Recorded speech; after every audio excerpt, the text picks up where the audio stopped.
Thank you for giving us the opportunity to earn your business.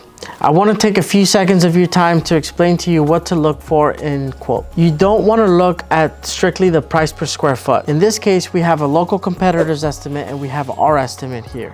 They are priced at $9.25 a square foot and we're at $11 a square foot. Automatically, you would assume that our proposal is going to be more expensive. However, when this company measured it, they are overcharging the client by 1,060 square feet. That can easily happen if you don't take the proper angle and the degree of the fence. We use our survey for the property, confirm those measurements, confirm the degree of the angle so we can have an exact square footage. What we did was we saved the client over $8,000 just by measuring the right way. So I'm gonna start with the first thing, which is the most important thing, is the amount of drainage rock and what type of drainage rock they're using. Here, this competitor says they're gonna add a 3-inch of crushed aggregate as a top layer, compacted sand. What we're doing is we're backfilling 4 to 6 inches, 4 inches of 57 rock and 2 inches of screening. Some may say that that is overkill, but it is extremely important to do that with the amount of rain that we get here in Florida with the flash floods and the flash rains, that you do not go cheap on this. This is the foundation of your installation and it is the most important part. The next very big differentiator in the installation methods and the quality of installation is the perimeter. How is the turf going to be secured to your home? This specific quote here says they're going to create a concrete retainer along the perimeter to contain the base and secure the turf. All perimeter edges and seams are glued down using heavy duty outdoor turf adhesive. Use nails if required. On ours, it has installation of PVC composite nail boards along the entire perimeter, and we're going to use a staple 1 inch around the entire perimeter. It's very important to note that when you have a concrete border, it is way cheaper to do it that way because a bag of concrete only costs $5 versus $12 for every 8 feet of a PVC nailer board. PVC nailer board has a lifetime warranty. It will never rot or deteriorate, which means turf is going to be adhered to that board for a lifetime. I want to talk to you about the importance of having an American-made artificial grass.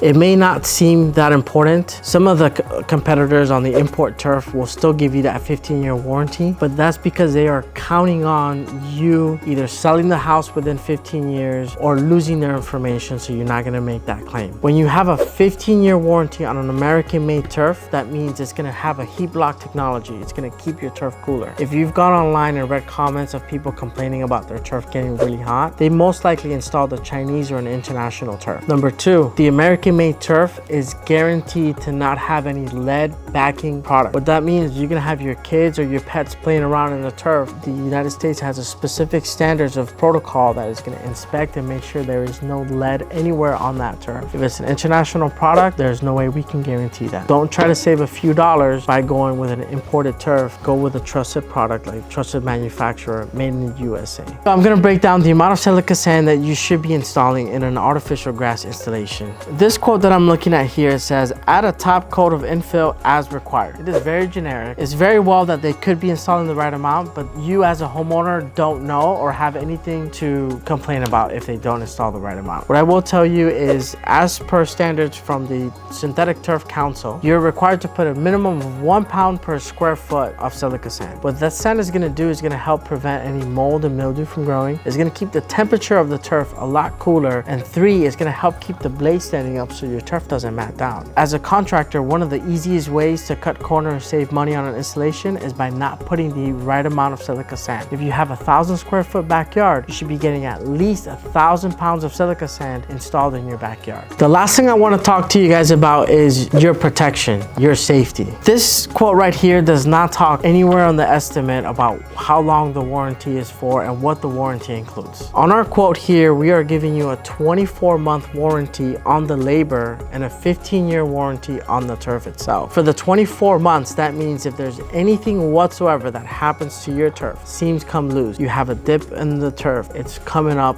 around the edges for whatever reason, give us a call, no questions asked. We would get somebody out there to make that repair within 5 business days. If you want to get more information in regards to some of the different steps and things to look for when installing artificial grass, we made a video that is the 7 steps on how to install artificial grass, where I break down in more detail what to look for. Thank you guys for watching, and I appreciate the opportunity to earn your business.